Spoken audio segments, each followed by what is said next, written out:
There are fears an advertising campaign opposing the Rio Tinto Chinalco tie-up could damage Australia's relations with China. The newly released ad links the 20th anniversary of the massacre at Tiananmen Square with the $20 billion deal and brands the Chinese government a brutal military regime. Eliza Blue reports. The 20th anniversary of the brutal Tiananmen Square massacre falls this Thursday.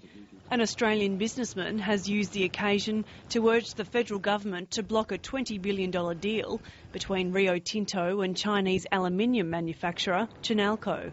Another Labor government, Rudd's, now bears gifts to the Chinese military regime by allowing control of strategic mineral resources in Australia. This is wrong.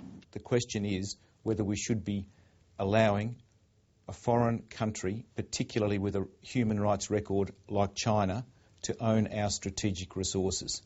The Premier says the advertisement is inappropriate and could damage Sino-Australian relations.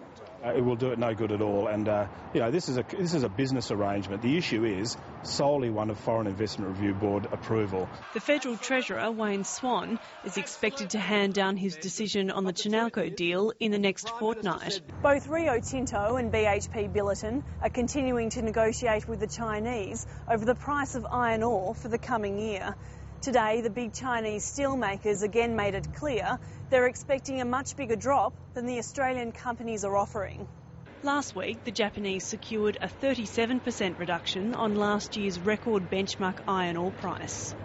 In response, the China Iron and Steel Association, which controls 30 of the biggest steel makers, has posted a note on its website saying the Chinese side won't give up its stance in the ongoing negotiations with international suppliers unless its goals are materialised. Analysts say the bigger steel makers have financial backing from the Chinese government.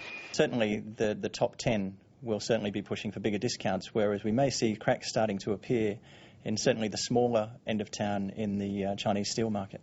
The negotiations must be finalised by the end of June.